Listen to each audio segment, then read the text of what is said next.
Welcome to the Investing Podcast presented by Tusk Media.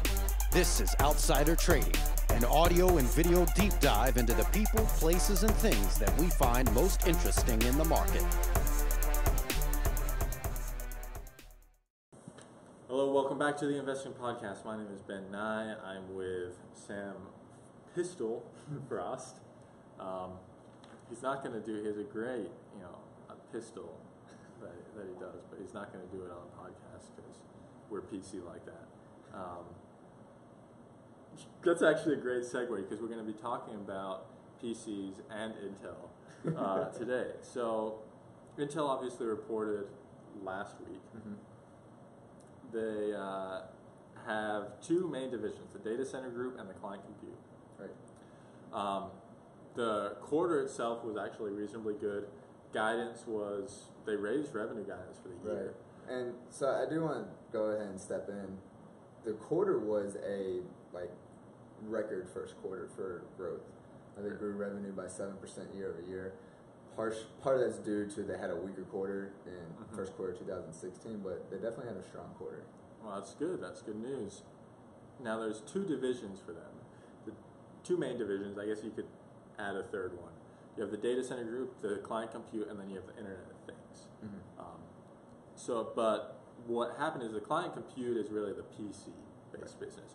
Data center is their faster growing. This is the one they've been saying we want to grow mid-teens, and then they lowered that guidance when the CFO, Stacy Smith, resigned. Client compute, if client compute does well, that's market doesn't really respect that much because they think it's cyclical. And then the Internet of Things is just so much smaller, but the general idea is that it's in a secular bull market.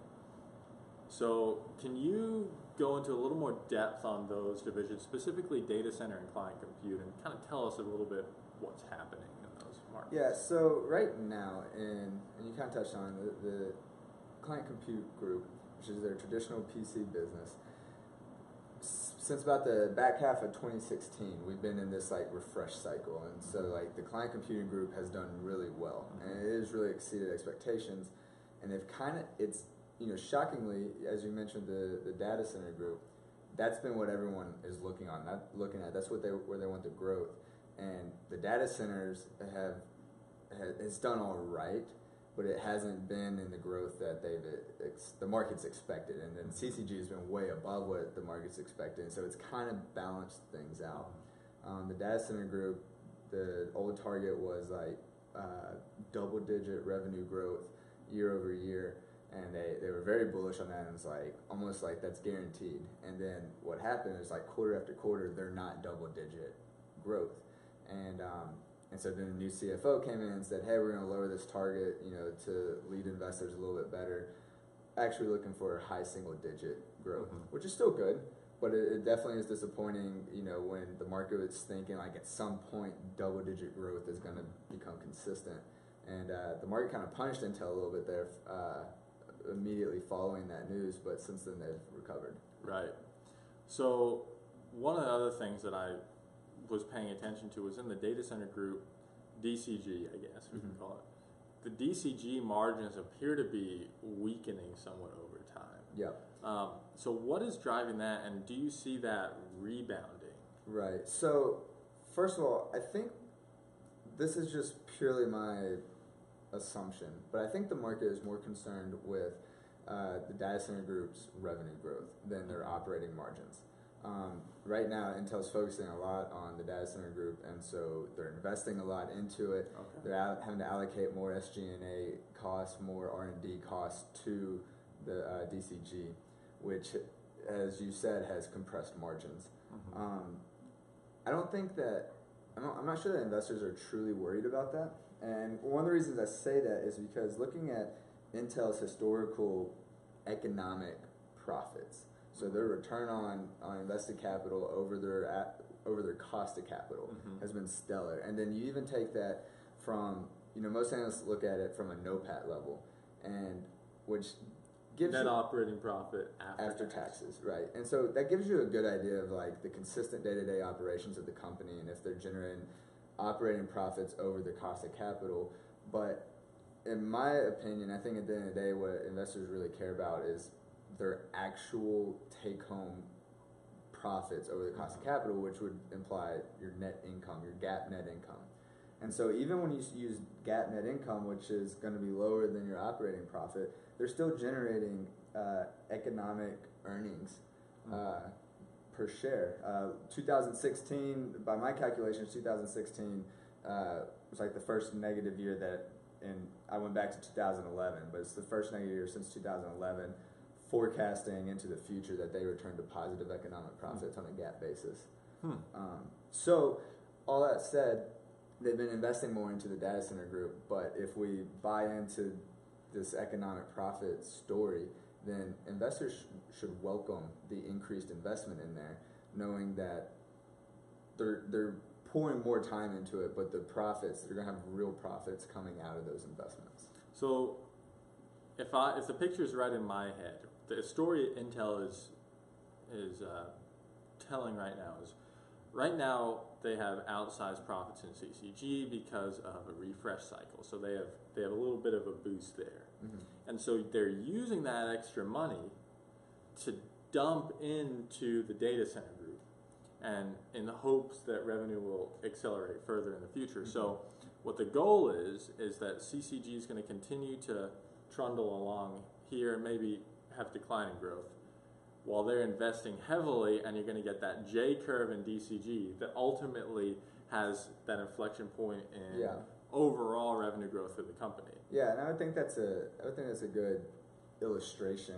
And right now in the CCG, Intel recognizes that this is a cyclical industry, and so they're actually in the middle of a bunch of like cost reductions in the CCG, and so it's almost like they're driving profitability with the CCG. They're trying to drive revenue growth with DCG.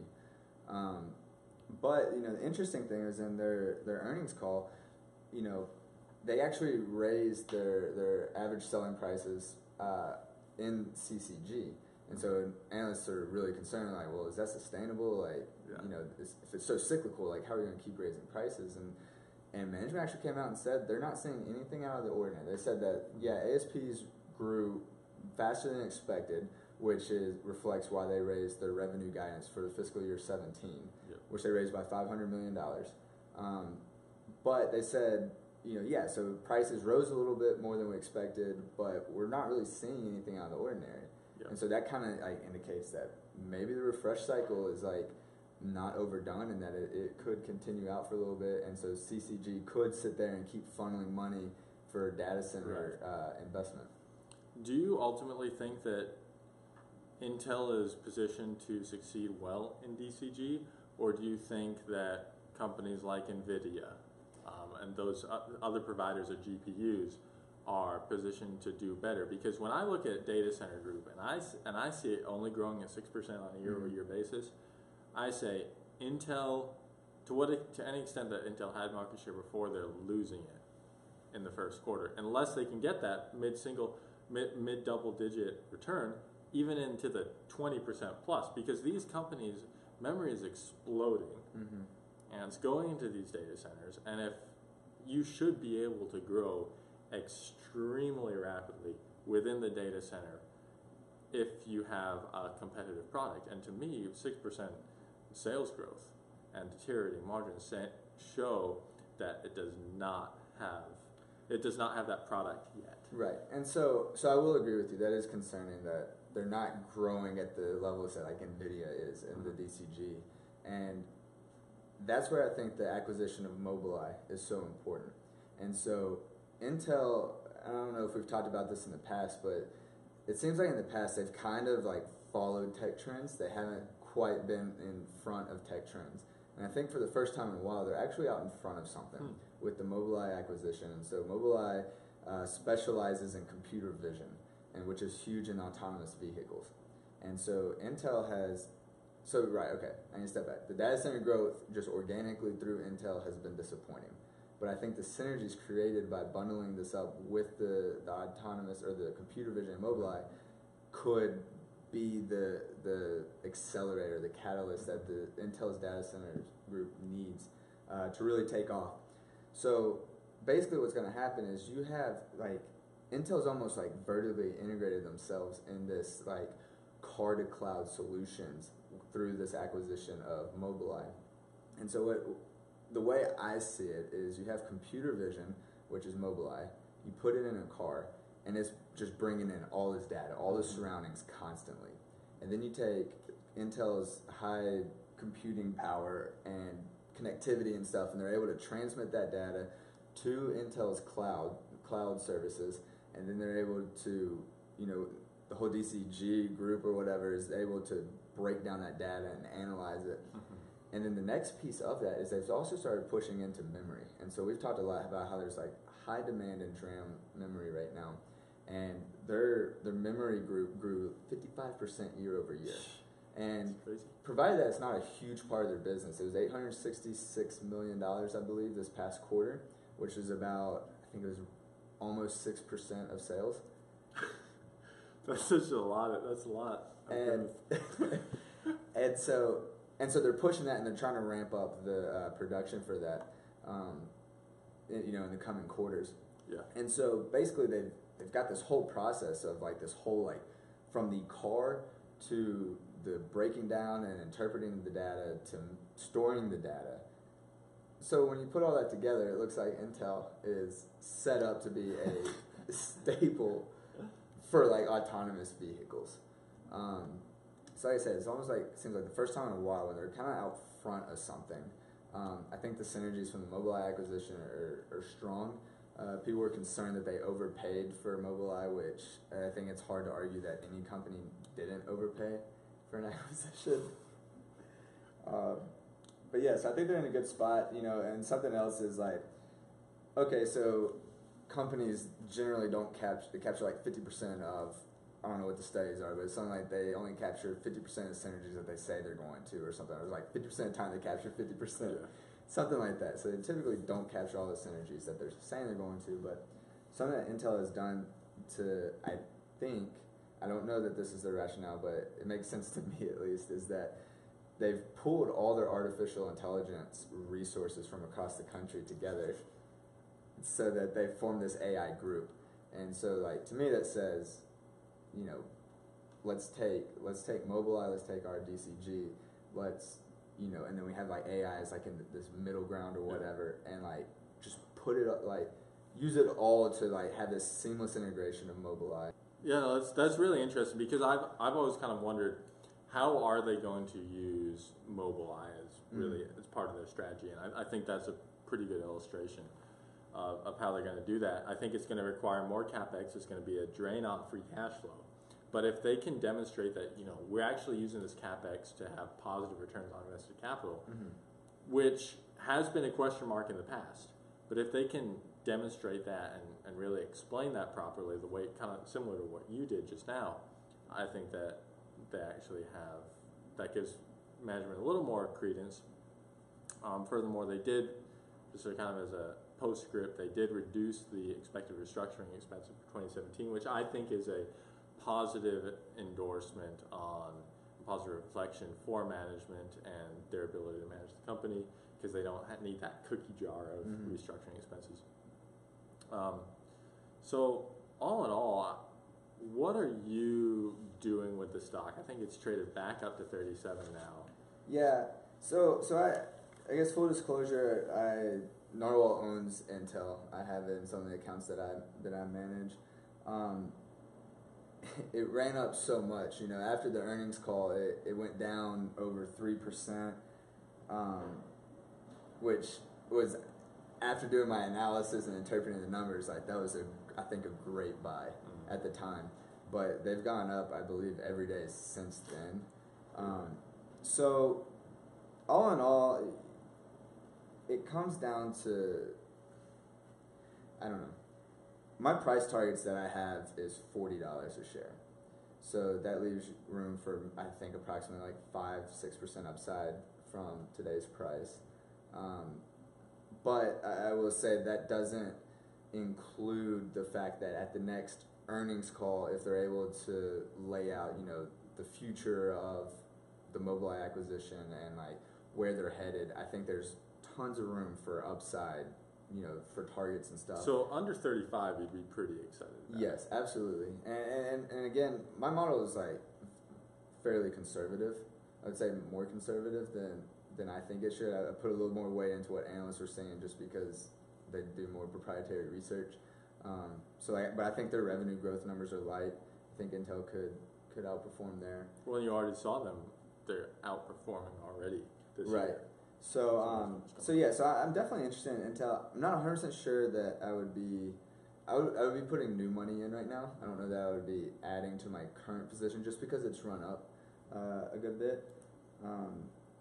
But so be a little patient. Be a little patient. But another interesting thing though is like their discount to their peers is like they're trading at lower valuations than their peer group. And an interesting thing, but this is based off of Bloomberg's peer group, but their current discount on a forward PE basis to the peers is a 31% discount. Wow. Their 2-year average is 26%. So there's like a significant difference in there, and I think for the first time in a while, Intel might be on the front end of a tech trend, and so I don't know that discount is justified. And then if you look at the other multiples on there, forward EV EBITDA, forward EV EBIT, forward EV sales, and then trailing 12 price to book, they're at a larger discount than they have been on the average for over 2-year averages. So you're talking about a 5% upside just to get back to where they should be, and potentially 10, 15, 20% just to be valued like the rest of the industry. So definitely interested in Intel. Once you start talking about whether it should be priced exactly like the competitors or not, it gets a little hazy. Yeah. But I think that just like you said right there, that's room for upside to my price target right there. I think the $40 a share is. I think that's easily achievable for Intel. The rest of it depends on how the market interprets them or relates them to the rest of the industry. And on their execution, I guess. Right. All right. Well, that's it for this edition of the Investing Podcast. Thanks for joining us. Thanks if you're on Periscope. Thanks for joining us. Tusk Media is a subsidiary of Narwhal Capital Management. Ratings and reviews of Tusk Media content are not to be construed as endorsements of opinions, analysis, or services offered by Tusk or its parent company. The opinions and predictions shared here are our professional beliefs at the time of publication. We are not under duress from any of the corporate entities mentioned. This is not a solicitation to take any particular action. Although we are investment advisors, this information should not be considered investment, legal, or tax advice. We strive to be as impartial, insightful, and accurate as possible. We base our opinions, analysis, and calculations on information we believe to be reliable, but we cannot guarantee its accuracy. We can, however, guarantee that our opinions will sometimes be flat out wrong due to a variety of factors. Employees and clients of Narwhal Capital Management may or may not hold positions in the securities detailed and may or may not hold these positions in the future. A full list of all securities purchased, sold, or held during the 12 months preceding the date of this publication can be provided upon request. Unless otherwise noted, all data accessed via MarketWatch or the Bloomberg terminal. Past performance does not guarantee future results. A copy of Narwhal's Form ADV is available at the SEC's website, www.advisorinfo.sec.gov, or from Narwhal upon written request.